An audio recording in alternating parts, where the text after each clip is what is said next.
everybody, and welcome back to Books in Hindsight. As I promised you, I have the legendary Major Ed Dames. If you don't know who Ed Dames is, Ed was the, I guess I'll say the super psi spy, and psi meaning like, I don't even know. I want to be careful as I say it, but Ed was the operations officer for the remote viewing chapter of the U.S. Army, which most of you are aware of from the movie The Men Who Stare at Goats. And just to use that as a reference, as far as I understand it, Ed was played by Kevin Spacey. And we're going to talk about that in a little bit. But Ed Dames, Major Ed Dames, welcome to Books in Hindsight. Thanks, Matt. Good to be here. Well, again, as I say to all of my guests, it is so great to have you, and you are such a legend in the intelligence community. And so today's interview, I just want to tell our podcast audience that this is not going to be the normal interview you might hear with Major Dames, because I'm sure by now most people are up to speed on what remote viewing is. I'm sure a lot of people have seen, or most people have seen, The Men Who Stare at Goats. Today we're going to be talking about more of the history of the program. We're going to be talking about Ed's book, and Ed's book is Tell Me What You See, and we're going to be talking about Ed's he teaches remote viewing. So we're going to be talking about all of that. But we're going to be talking about so much more. And I'm going to structure this interview, first of all, to give you just a little bit of background on Ed's history. And then we're going to talk about the issues with remote viewing. And then finally, we're going to do a fun thing at the last part of the interview. And that is we're going to talk about some of the places and things that Major Dames has remote viewed. So this is going to be probably the best podcast I think I've done so far. I've just been so excited about this. So Major Dames, let's start off by talking about, and again, I just want to reiterate, most people are up to speed on what Major Dames does and has done. So first of all, you were the operations officer for this remote viewing section, correct? I was the operation and training officer. I was dual-hatted for the Defense Intelligence Agency's a psychic spy collection unit, and we really weren't operating legally. The Defense Intelligence Agency is an analytical agency, and we were collecting intelligence, which under the DIA's charter is not allowed. That's one of the reasons we were mothballed in the end. I want to correct a couple of things off the bat. The fun that I've had in my career, because my work is not really fun, it is in Hollywood. And The Men Who Stare at Goats, if you have that DVD, you'll see my interview on the back end for the real story, and you don't have to have the DVD. You can find that interview on the web. And you might know that Sir Ben Kingsley plays me in the movie Suspect Zero. Tom Cruise wanted to play me, but he was making The Last Samurai in New Zealand. So he asked Sir Ben to do that. So I trained Sir Ben Kingsley. I edited that movie in Tom Cruise's office while he was away. And I have a cameo as an FBI instructor in the movie as well. But it was really great to train Sir Ben Kingsley. Yes, Ed, and just for homework, I watched that movie last night with my wife.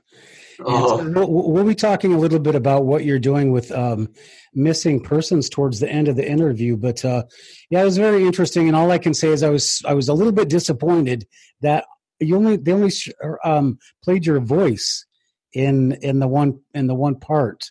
Right? No, there was me standing up in front of the FBI class. It was quick, but that's the way cameos are done in Hollywood. And, I could tell you other funny stories about movies like that.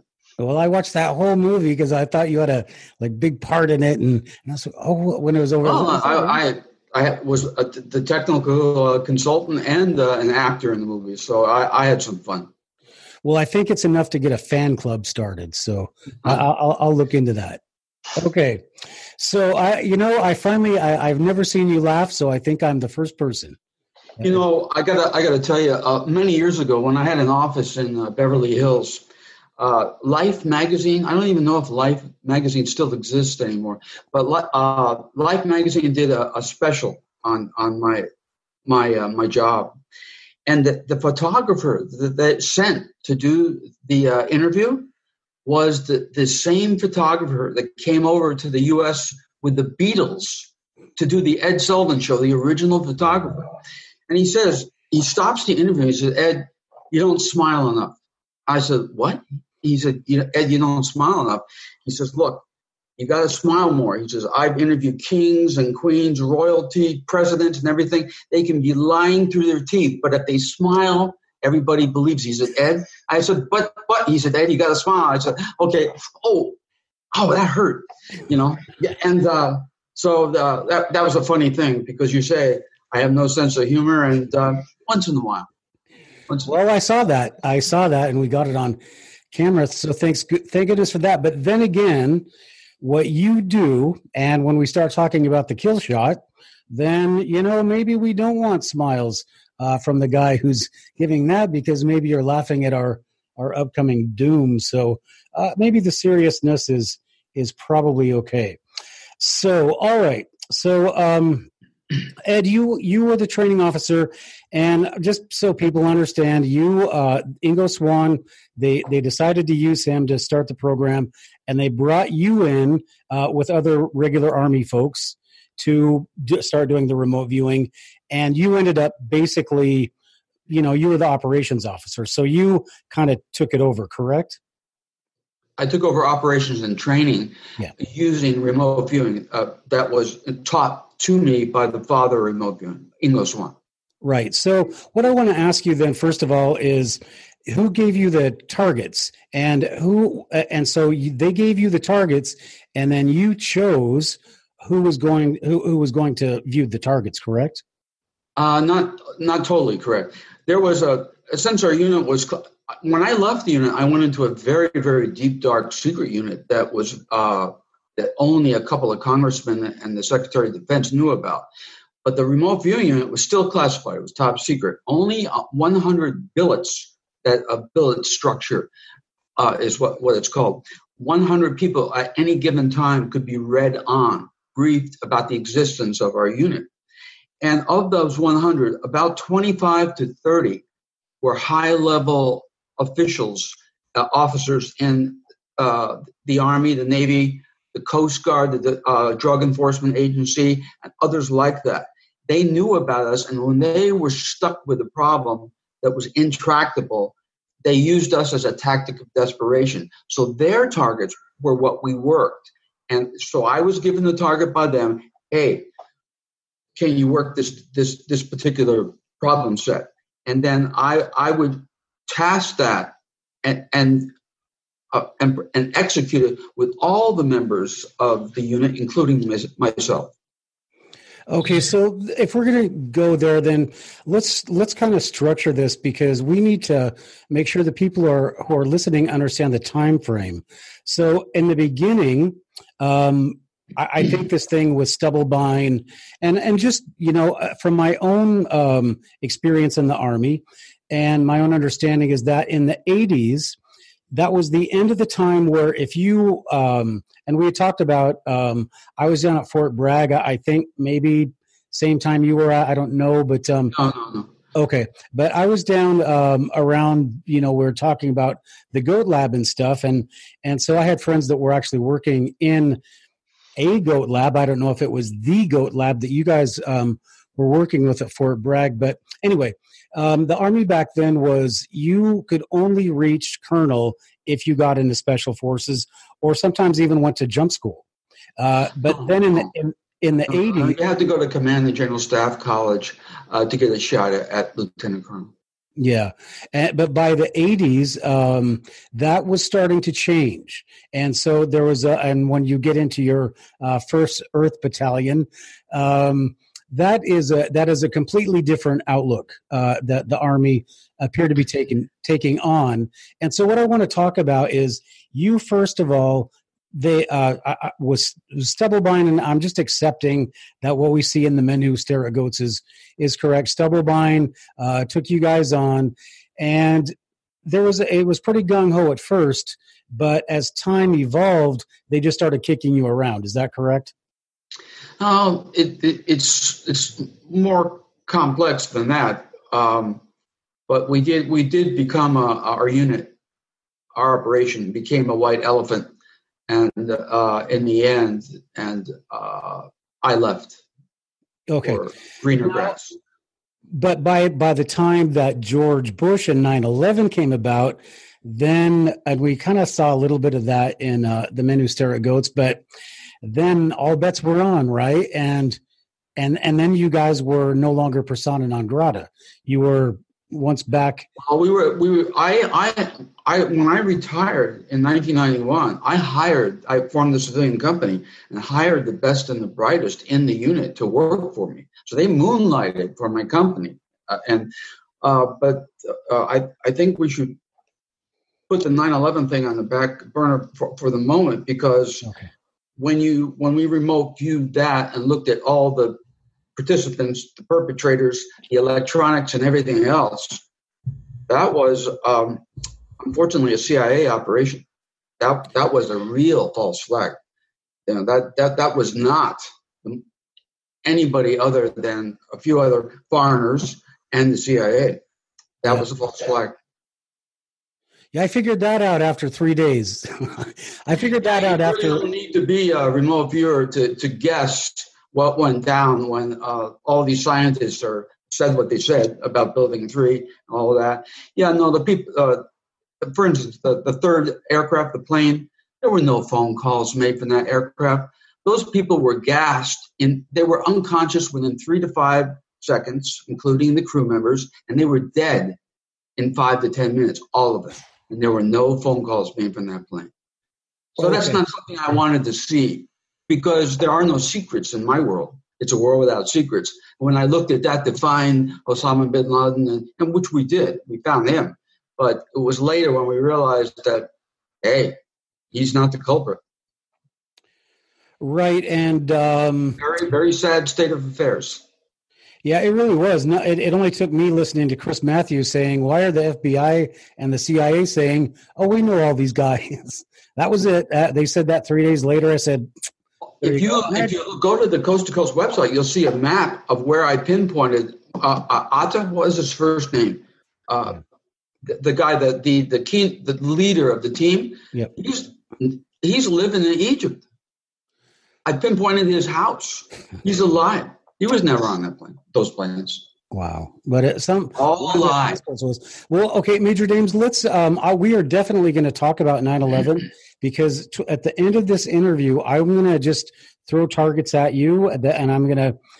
You can say I can't discuss this, or you can talk about it. But 9/11 is definitely one of the things that I'd like to ask you if you had a remote view. And I have a pretty extensive list, so we're going to talk about remote viewing, the history of it, and what Major Dames does with his classes and with his Finding Missing People. But as time allows, we're going to talk about some pretty interesting targets that I'd like to ask Major Dames about.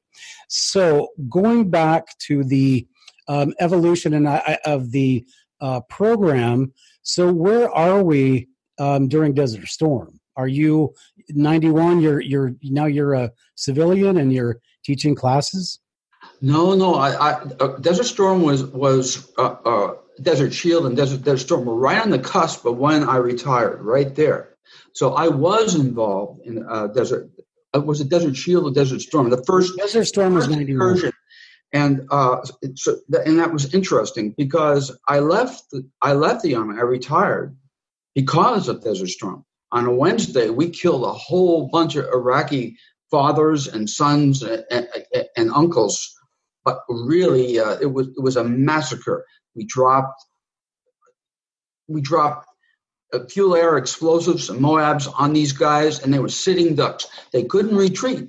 They were on their way to Kuwait City, and they couldn't retreat because the Republican Guard was behind them, just like George Washington hired Prussian soldiers to make sure there was no retreating during the colonial war. So they couldn't retreat. They were there, and we dropped leaflets and 2 days prior to this massacre saying, we're going to drop a big bomb on you if you continue your advance. Here's these guys, they had no choice. They had to continue with antiquated equipment, not very good training and all of that. And then on the next day, we dropped a Moab behind their lines to show them what is coming, right? They still couldn't move, or they would have been shot by the Republican Guards. So we did it. I said, "That's it. I'm out." And so I retired there. The moment I retired, I had already formed a civilian company, and the Vice President of the United States, Dan Quayle, came to us and via our Chairman of the Board, General Stubblebine, and asked us, "Look, we're getting ready to go into Kuwait City. We're afraid that the Iraqis have left behind a stay-behind weapon of mass destruction, whether biological or nuclear. Can you help us?" So we did. We came back and reported to the Vice President of the United States saying, he's a member of the National Security Council, I used to brief, saying, nope, there's nothing there. In Iraq proper, there's a nascent biological warfare program. That's it. But there's nothing in Kuwait City. Well, the CIA didn't say that. History knows now they had a different answer, but there were no weapons of mass destruction in Kuwait City. So the agenda was the same. It's always about oil, always oil, only oil, and the military-industrial complex. Period. Yeah, so and it's a pretty good racket. I did Oman and Saudi Arabia, and it's a pretty good racket. If you can get into that, as a friend of mine aptly stated, sucking off the hind teat of the military industrial complex, it's not a bad deal. But going back to so you left in 91, but really for your operation, it's much better for you to be on the civilian side of things. Oh yeah, I can serve my country far better on the outside than on the inside, because there's no red tape, there's no middleman, and I couldn't obviously discuss anything that we were doing. But right now, I have carte blanche to talk about anything except, and we'll go into this later, except for contracts that are proprietary. If somebody like the Crown Prince of Liechtenstein, former Crown Prince of Liechtenstein, Hans Adam von User-Liechtenstein, came to us on a UFO project there. All that work that we did in the desert with scientists and Close Encounters of the Second Kind, that was all proprietary. I couldn't talk about it because he paid for the contract. So that's one of the reasons I'm very, very selective about corporate Fortune 500 company type of contracts that I take on these days. Because I like to be able to talk to the public about the power of this particular skill called remote viewing. And I can't do that if I take on these proprietary contracts. Okay, so as far as like remote viewing, you don't need a FISA warrant. You can look at, and I know I've heard you talking about, you won't. There's ethical considerations that you take on, and we're going to talk about ethics in a little bit. But you, as a private contractor, you really you don't have to answer to anybody. You're kind of like Blackwater, right? And you only.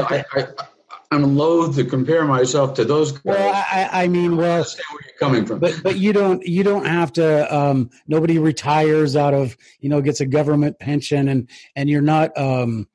You don't have to meet the government standards for employees, whatever.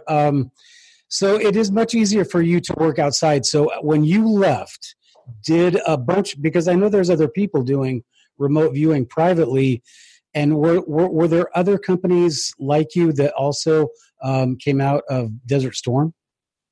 No. We were the only ones. I had the first website. Nobody even knew what remote viewing was until I talked about it on NBC and Fox TV, things like that. So I introduced it to the public, and there were no. And then most of the The remote viewers now are second and third generation students of mine. Virtually all of the Germans, I trained them with a cadre of Germans who formed all these companies that are extant now. So, but no, we were, as the old boxer said, the firstest with the mostest is the bestest. That's how we get. Okay. You know. And yes, I have a big ego, but when we remote view, when we actually put the pen on the paper, that ego has to go. You cannot have any bias whatsoever. When the sessions are over, I strap the ego back on, but you cannot think when you're remote viewing. There's no thinking aloud, no ego, no preconceived notions, just like playing the piano. You do not think about the note that you just played or the music stops. So it's very disciplined, very structured skill.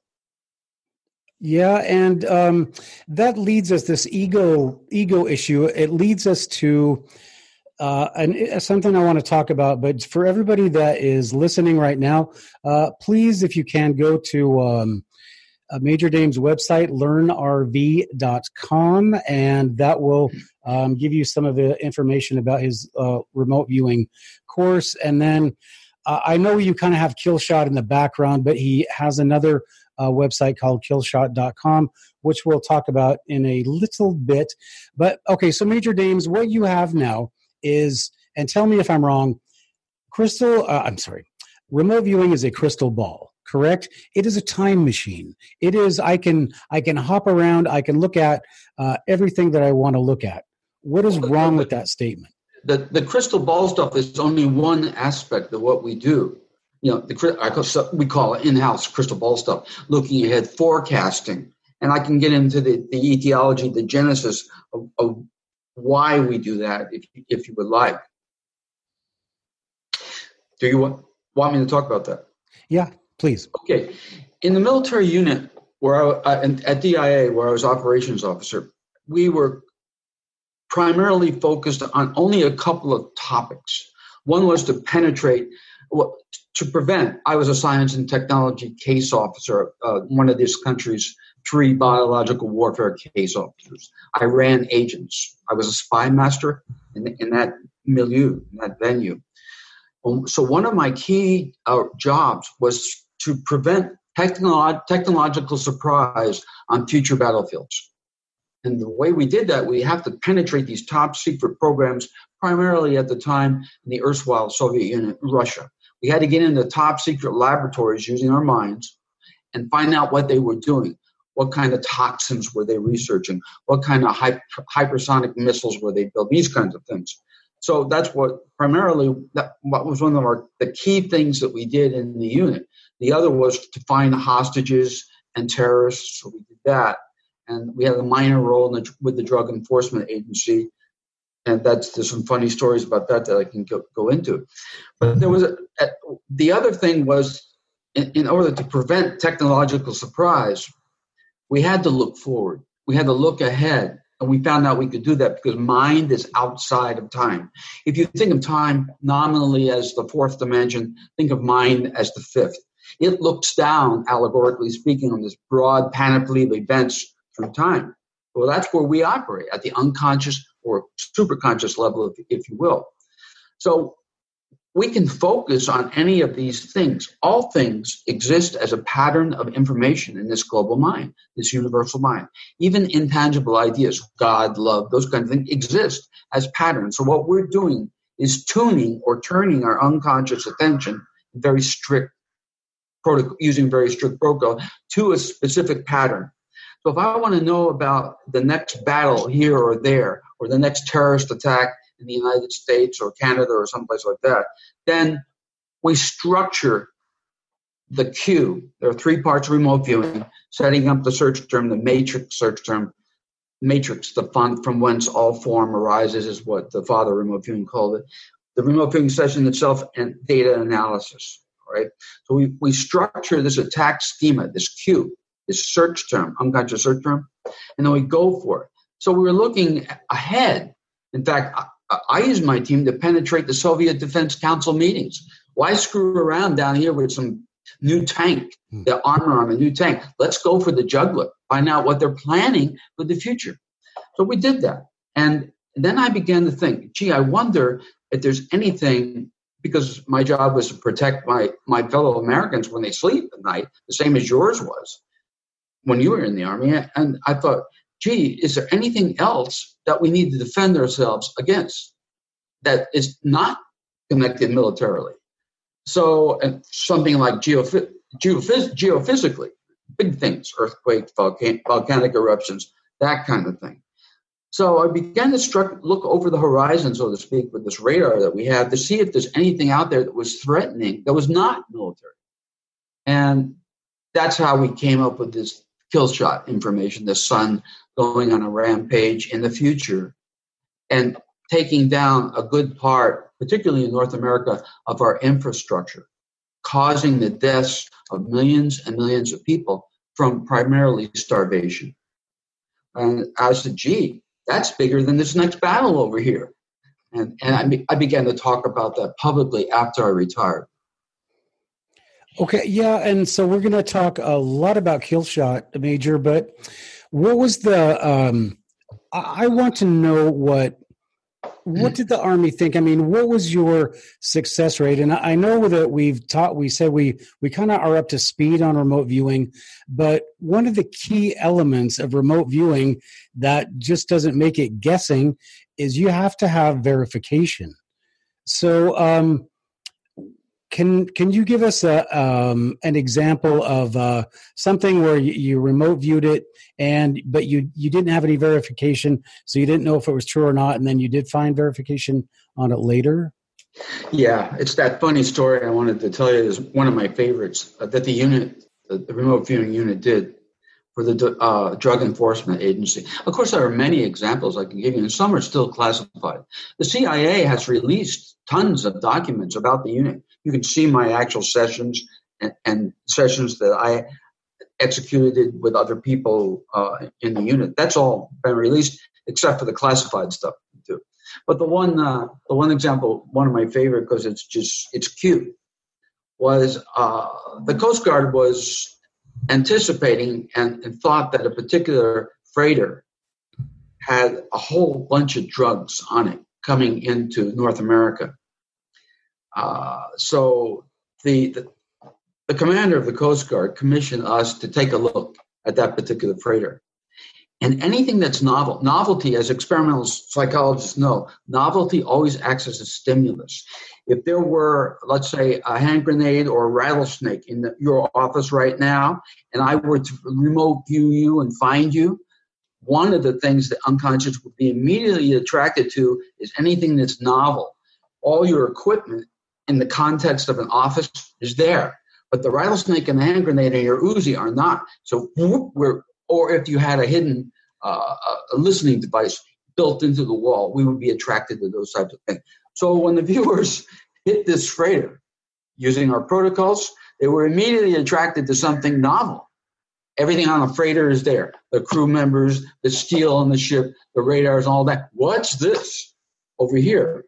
So what they did, what the Kali cartel had done, is weld open a bulkhead, pack the drugs in there, seal it back up. So when the DEA raided the ship off in international water, by the way, which we're not supposed to do, but what the heck, bend the rules a little bit, they welded open this bulkhead, much to not just the chagrin, but the incredible surprise of the cartel, which then is suspected that one of their own members, spilled the beans. And that was an operation that was very cute, and where feedback was almost immediate. That's great. But now this is something I wanted to go into with you, and I wanted to wait till later, but might as well jump into it now. Major Dames, are you still teaching your remote viewing classes? I this year I have 2 seminars coming up, and I backed off of workshops. So I've been really asked to do a lot of workshops in England and Australia. But I can't do that because I'm too busy. Right now, I teach professionals. Over the last 25 years of civilian years, teaching civilians, the workshops I've probably taught about, 3,000 people. The DVDs to where people learn remote viewing, about 10,000, but professionals only about 125 years. And out of that 100 professionals, only about 15 are still active. So I need to, there's an attrition rate that the Matrix Intelligence Agency, my own intelligence agency, has. So I need to keep that crew up. So I teach professionals, and that takes quite a while to do that. And you know, I need to get a life sometimes. I haven't had a vacation. I can't remember when I had a vacation. So I'm backing out from training. But I do seminars. When people come to them, they have to sign a non-disclosure agreement because I get into the dynamics, the mechanics, the electronics behind things like 9/11, and that can get me into real trouble if I speak publicly about that. Yeah, but Americans still need to know. That is something I wanted to mention to you. Please, if you don't mind, don't tell me anything or you'll have to kill me afterwards. No, I won't do that. There'll be somebody else that will do that. No, that's both of us, you and me. Yeah, let's try to keep that. Roger that. All right, so let's talk about you. You've gone. I'm not going to say you've gone rogue, but you've gone private. You've got your own little school going. And what is the deal? And if you don't want to talk about this, don't talk about it. It's fine. But I've always been very interested in, and I get most of my information from remote viewing on the Farsight Institute. I pay attention to their stuff. So what was so Courtney Brown, he was one of your remote viewers also? No, he wasn't. He was one of my first civilian students. Okay. Back in probably 92. Okay. He was one of my first. I have in my files his exact dates. He was one of my first civilian students, and he met me at a conference in Atlanta, Georgia, and he's a very gifted sociologist and mathematician, and he said, "Look, there's some points in history that don't make sense. They're not logical. There had to be outside intervention for this particular historic event to happen." That got me really intrigued because I got to thinking, I said, yeah, you're right. You know, with the swords, the Viking swords, as they were attacking, England got up and danced at night and scared the Vikings away, those kinds of things. That's a real world example that changed history, possibly changed the page in history or lots of history too. So, and he asked for me to train him. So I trained him. He was so enthralled, fascinated with remote viewing, same as me. And then he wanted to write a book. So, Cosmic Voyage. I call it Cosmic Voyeur now. I own 35% of the rights on that book, okay? But I made him take my name out because what he was doing with his remote viewing, I taught him well. I taught Courtney well. Are we okay technologically there? All right. But in his book, he was driving square pegs into round holes and vice versa. In other words, he had great data that he collected versus UFOs and things like that he was interested in. But he had an agenda. All this great data, he was form-fitting into his own idea about what the data meant rather than clean, pristine, non-biased analysis. I said, Courtney, what are you doing? I told you not to do that. He's still doing it big time too, big time. And so I said, look, I need to divorce myself from this book project. I still own 35% of the proceeds, but take my name out. I do not want to be associated with something as unprofessional as this. So he did. Took my name out of Cosmic Voyeur.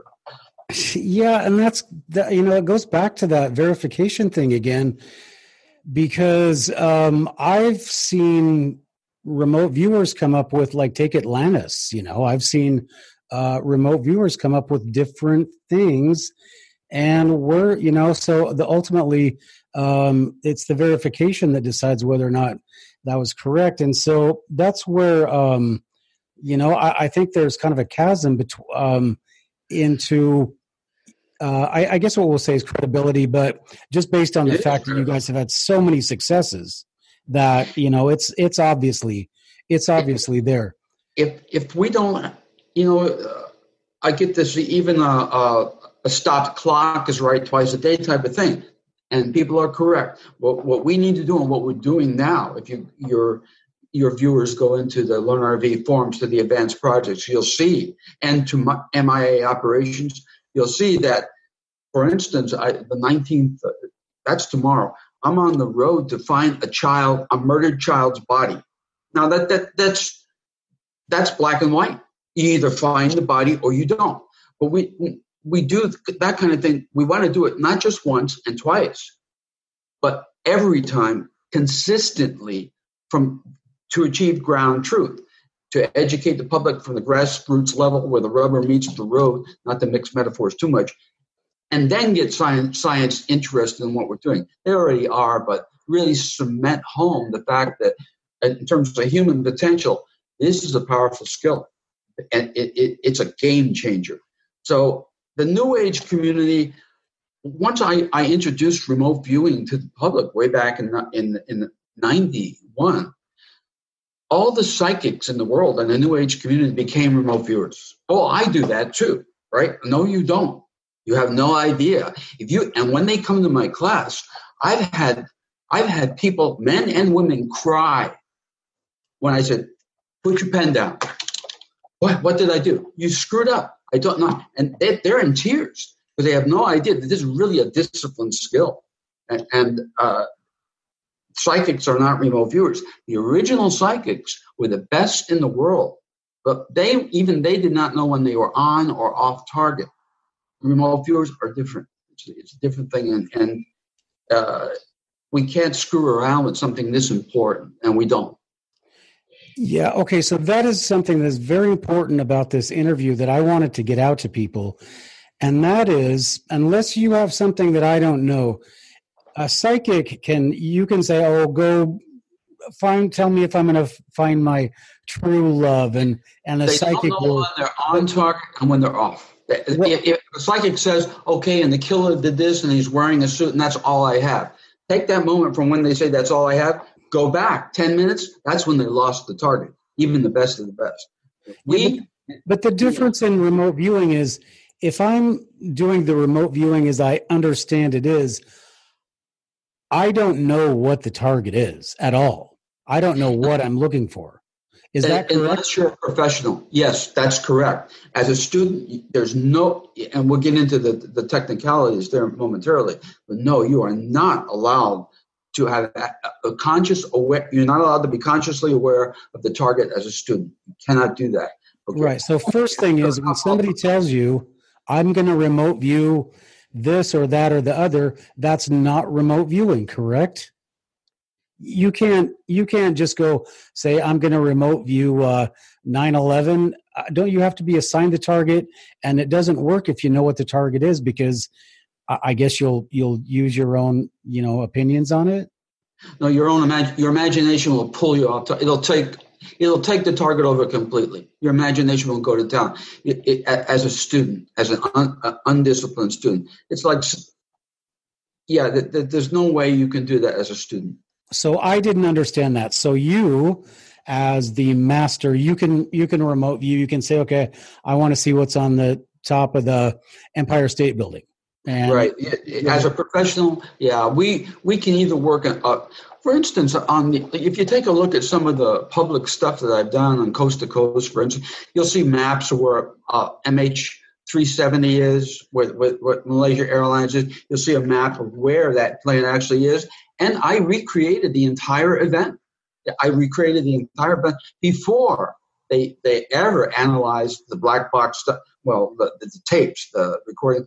Before any analysis was done, we can go in and recreate any event as professionals. Yeah, I knew what I was looking at, but it didn't affect me whatsoever. The only thing that I could not work as a professional instructor would be as if one of my grandchildren or children were kidnapped and I needed to find them. There's a technical reason that my advanced students know about that would prevent me from remote viewing something like that. Because we go through life, fear and desire, fear and desire, fear and desire, and those are big things.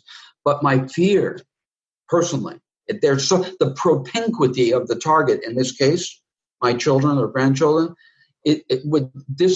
my fear about finding them dead would be so great it would overlay the session, and I have to give it to another professional to work.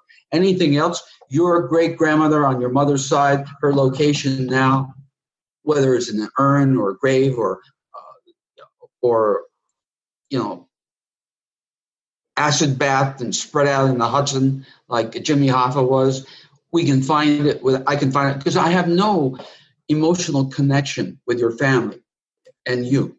Only if I did that would prescribe me from taking on a target like that.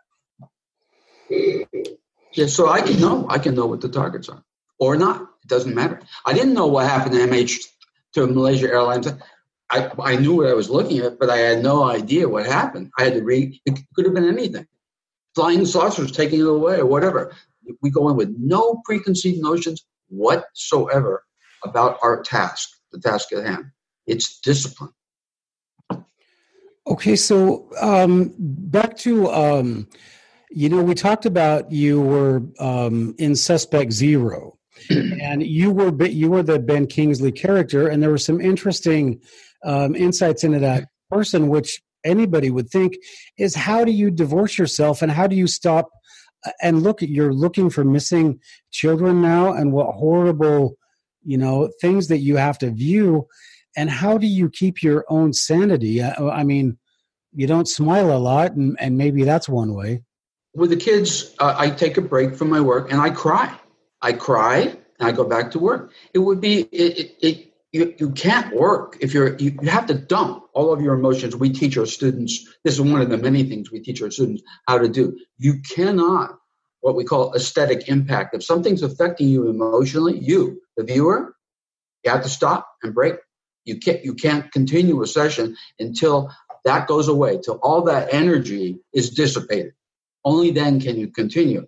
Otherwise, I run or I bike or I go out in nature, and commune with nature, which is that saves my sanity. Just to be out. I think you're a diver. Yeah, I'm a free diver, and one breath, 30 meters down. It's a Zen experience that keeps my sanity. Those kinds of things, nature. It's so much beauty out there that I can come back and work. That's what I do. Huh. And you're not out in the woods going, oh, please, is there somebody behind that bush waiting for me? Or no, I'm using levity, Major. I apologize. All right, so let's continue on. And I laughed. What was the Teenage Mutant Ninja Turtle? I said a funny. Shredder. Yeah, I'll have to remote view that sometime. All right, let us move along down the line. So I just want to ask you a quick question about is there a sense of resentment that guys came out like you trained and okay, they're out doing the Farsight Institute and I'm not picking on Courtney Brown or whatever. And I do think, and I'm sure you would agree that some of their stuff is pretty useful and definitely opens up the public eye to it does. No viewer. It does. He likes the sexy stuff. It makes remote viewing sexy, literally and figuratively, and that does attract a whole bunch of people. Yeah, and which is a good thing because then they want to know more about it, and then they can see what's right and what's wrong, etc. Many people. We don't want sheep in our business. We just don't people that. It's like a fly-by-wire type of thing with the aircraft. If you don't understand, if you're just trained to fly an aircraft and you don't understand the physics of flight, if something goes wrong, you're in trouble. So that's what I mean by sheep who just want to do it and not think about it, not have a mind of their own. When was the last time that you or anybody you and I know had an original thought? Nobody does anymore. They look out as a point of reference. Let's say that Michael Jordan's wearing a beanie with a propeller on top, then they'll run out and buy that, right? There's very few thinkers anymore. We're being so dumbed down by stuff that we're in trouble as a race. Well, you should Google me. I think I think I might impress you a little bit, Major. I did. You think I would do this interview without having Oh, and done after that? all that, you still said that? All right. I see. I see where your lowly opinion of me is. No, All not right. at all.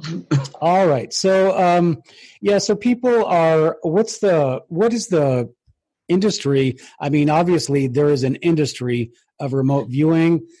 How big is that? And, It's growing. It's growing quite. My professionals, the ones who don't work for me anymore, I encourage them to set up their own companies. I said, look, in order to survive, you got to make money. This is how you make. These are the ways you can make money. You can take on contracts, and I've taught them how to do that and how much to charge a client, or you can teach or do both. And I encourage them to set up their own enterprises because I'm going to die. I'm 69 years old. Maybe I don't know how many years I have left, but it ain't that many. Somebody needs to pick up the ball and get for continuity in this very important skill. So I've encouraged them to go out, do their own thing. you're 69. Roger. Do you do facelifts, or you're looking pretty good for 69? I still run, a 6-minute mile, and I pretend I'm trying to fight back old age, so I do as much as I can to do that. Wow, pretty impressive. How old are you, Matt? I'm turning double nickels in a couple of days, actually. Oh, I won't tell you. I was born on George Washington's birthday. Well, that's today, isn't it? Nope. No, this is President's Day. Happy birthday. No, because they put Lincoln and Washington together. So no, it's another double number, but I won't tell you which one because I don't want to give my privacy away, although you don't have to work too hard to figure it out. All right. So just a second, I'll tell you. Go ahead. Oh, yeah, go ahead. Yeah. That's like, yeah, you don't know. So, okay. All right. So you talk about the remote viewing and for people that are listening, we're going to get into the really exciting part because we're going to start talking about targets that the major has remote viewed or possibly knows that they've been remote viewed. But let's talk about the evolution of remote viewing. At the beginning, I'm sure it was very archaic, and there's one thing that I want to just get into, and that is your target selection. Because in the beginning, you guys had like a target in an envelope, and then you decided you didn't need the envelope, correct? Well, I'll discuss the genesis momentarily, but in terms of the envelope, that kind of thing like that, remote viewing, the breakthrough happened at Stanford Research Institute, now SRI International in California. And which Dr. Harold Putoff and Ingo Swann. Ingo was one of the best psychics used in this experimental program. It was actually started by the Navy and the RAND working with the RAND Corporation. The public doesn't really know that. Then the CIA took over funding, then the Army took over funding, then the DIA, and then CIA again before it was disbanded. But it arose because the problem that the Navy had was trying to determine where a Russian submarine, a Russian boomer, went after it submerged. So Monte Carlo theory, game theory was applied. Some of the best mathematicians in the world trying to figure out where this sub was in case we needed to nuke it. Okay?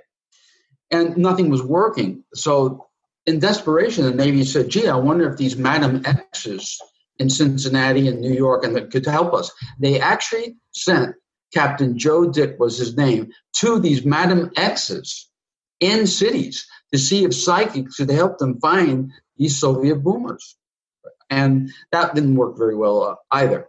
So they started to say, well, here's these really gifted, incredible psychics that have done some wonderful things. Let's use them. So they were approached and hired. But Ingo was the one that came up with the actual breakthrough methodology to use. It was coordinate remote viewing, where geographical coordinates, Cartesian coordinates, would be given to a remote viewer to keep them blind. Because most people, if I give you a latitude and a longitude of 40 degrees north and 30 degrees east, you probably won't know that that's near the Azores or something like that. And so your information will be clean or completely off target. And that was the metric by which we established whether a psychic was on or off and to what degree. So the cognitive behavior of the best natural psychics in the world were studied and modeled to develop this system. But Ingo had the breakthrough. My problem, because my job was to take this discovery down into the deep coordinate remote viewing, CRV, into the deep dark world of intelligence and massage it into a useful information collection tool. It isn't intelligence, as you know, until it's analyzed. So it's just information collection. It's direct knowledge information. But a lot of the tasks that I was tasked with, a lot of the projects, had nothing to do with geographical coordinates. The CIA wanted me to find a mole. They had a mole somewhere that was reporting to the Arabs. Where is this person? Where is he or she? That has nothing to do with geographic coordinates. How do I do that? So what I began to experiment with is to take random numbers, target reference numbers, assign them to a task, really a really terse, succinct search term, CIA's current mole or something like that, which is a very difficult thing to do and takes a lot of time to assemble the correct pattern term. To do that, and then use a random number and assign it to the task that had nothing to do with geographic coordinates. So, I began to use that and it began working. And it works very well, as a matter of fact. That's what we use today, a target reference number. But in the early days of training, and pure training, and we still do this at workshops and with basic training students, we use a photograph, a colored photograph. In modern learning theory, feedback is essential. And the best feedback should be immediate and aesthetic. It should meet those two criteria. So a colored photo of a target, the Eiffel Tower or Mount Rushmore, is included in an envelope, and a random number is assigned, a set of random numbers is assigned to that target. Once those numbers are assigned, it becomes an event through all time and space, that particular event. These numbers will always be equated in terms of the mind, universal mind, with that photograph, but not the photograph. The photograph is target reference material. So when the basic trainee remote views this blind target, they don't know what's in that envelope. It's just a set of numbers they're taught to remote view against. They're not remote viewing that photo. If we can do that if we want, but that's not what we want. They're remote viewing that particular target the way the photographer took it in the past. That's what they're remote viewing. Okay, now I've got to jump in here because if you go too far off of this, then I'm going to forget my question. But what I'm interested in is that target is not a number. That target is the communication. What creates that event is the person's mind. And when that person's mind assigns the event to the number, that mind created something that can be remote viewed. And if the mind is not involved, because what we're really looking at, and I'm probably wrong, is the relationship between the viewer and the mind that chose the target. Is that so? You don't even ultimately you don't. The taskmaster, the tasker is what we call it. The tasker, whether it's an operations officer or somebody, Jane Doe, who just learned remote viewing, assigning a number to her friend because Jane Doe lost her wallet or her cat, and wants to find it. That's the tasker. They create the project, okay? But there's only one mind. It's only one. Mind is a monad. Think of it as a mind field, the universal field. Our brain is an oscillator, an electrical oscillator. So it's plugged in, our consciousness to this global mind. But our conscious awareness, right now we're in a beta state, electrically talking back and forth. But our unconscious, what is it doing? What is your unconscious doing right now? This is the tip of the iceberg. It's moving now. There's no such thing as now. Now is ephemeral. A moment ago, I was talking about Jane Doe. Where did that moment go, Matt? It's just as real as this one, but this is not real either. Mine's outside of time. The way we linearize time is not the way it exists in the universe. I don't want to go off in some technical rant on vis-a-vis that, because that's not what we're here for. So once you, as a remote viewer, create a target, you lost your wallet. A simple thing like that. You want to find your wallet. So my wallet location, my wallet's location, that's not good enough, because in the past you probably had other wallets, right? So unconscious is looking down through time, looking at all your wallets. So you have to apply what we call a temporal qualifier to that particular target. Now, present time, my missing wallet, present time type of thing.